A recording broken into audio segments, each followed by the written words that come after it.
Hello children, today we'll be continuing our chapter. So last class we were talking about solution. Solution. Now solution, I discussed the solution I usually form by two substance, that is your solute and solvent.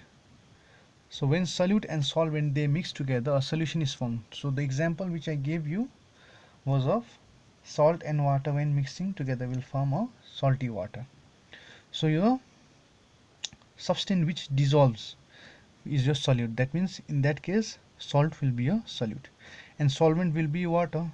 So whenever you are mixing salt and water, you are getting a salty solution. Salty solution. So this is how it's formed. Now today will be doing something known as your saturated solution.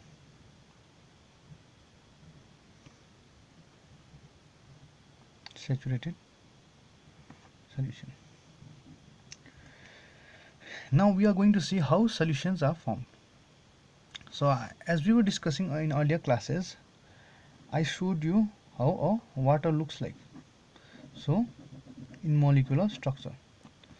So in water we see the molecules are not very close to each other. The particles are not very close to each other. Somewhat like this.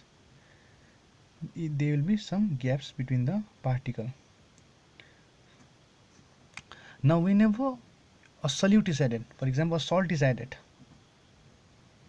now what will happen? A salt will also be having some particles like this. So those particles they enter the gap out here. They enter the gap between the water particles, and that is how the salt will be dissolved in water. So this process it's a continuous process. It will remain continuous till it comes a point where there won't be any space remaining. Suppose there comes a point where you add enough salt to the solution to the water and there won't be any gaps present out here. That means all the gaps of water particles will be filled with salt particles. That time if you try to add the salt, those salt won't be dissolved in water. No matter how much you stir the salt, it won't be dissolved in water. So that time that solution is known as your saturated solution. Now we are going to see some of the types of solution. So the first one is liquid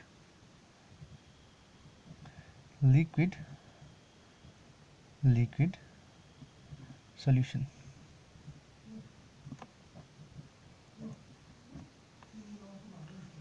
So in liquid solution, liquid dissolves in water to form a solution.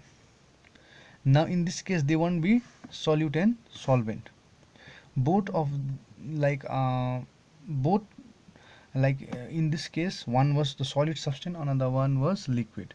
So in this case a liquid will be dissolving in another liquid itself. For example orange juice and all.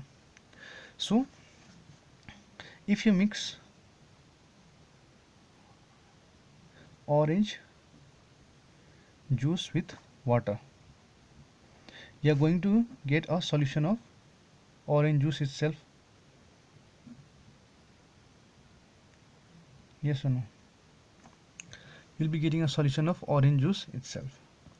That means this liquid will be both the liquid will be able to dissolve.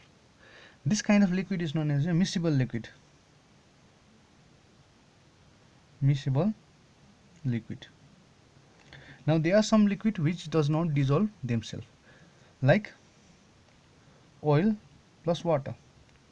Now if you try to mix oil plus water, they won't dissolve with each other, but they'll form a different layer. The oil will form the upper layer, water will form the layer which is below.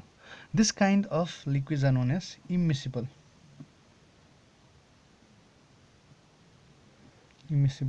liquid. Now we also have liquid gas solution. liquid gas solution. Now in liquid gas solution, gases will be dissolved in your water or your solution. So that's how gases will be dissolved in liquid, so that's how your solutions are. For example, your aerated drinks, Coca Colas and all. So in Coca Colas you find that some gases are added to the Coca Cola. That's why whenever you shake, some fizzes are coming out. That's the gases. So basically your carbon dioxide is mixed with your cola, and that's how your Coca-Cola are formed. So that means gas is being dissolved in water. Now next which we are going to discuss is physical and chemical change. Now there are some changes which are temporary changes, only the state is affected. For example, your water, it has three states: solid, liquid and gas. Let's say ice, water and vapor. Now all these three are the same form of water, liquid, same form of water. So whenever we freeze it, it becomes ice. Whenever we cool it down, when we heat it, liquids are formed. When we are heating it in higher temperature, vapors are formed. So that is how you are getting ice, water and vapor. Now you find it's the same water, only the state is changing. This type of changes are known as physical changes. And you also find that no new substance are formed. It's that same water. You put the water inside the fridge, it becomes ice. You take it out, you keep in outside at room temperature, it will become water. And again, if you are heating it, boiling the water, it becomes vapor. Now it's the same water, only the state is changing. And you should remember that no new substance are formed. Then we have chemical change. Chemical change, you find that in physical change it is reversible. Now if you get that ice, you can get the liquid water, again you can get the ice. But in chemical changes, it is not reversible. That means once you have any substance form, you cannot get the previous substance back. For example, mango, once the mango is green in color, it's the mangoes which are not ripened. Once that mango, after some months, it becomes ripened, it becomes yellow, it cannot again be back the green mangoes. So that means these are example of chemical changes. Once you burn the paper, you cannot get the paper back again. Once you cook the food, you cannot get the raw substance back. So these are some of the examples of your chemical change. So with this we end the chapter. So later on I will be sending you some of the question answer related to the chapter. For now we'll be doing this much. Thank you.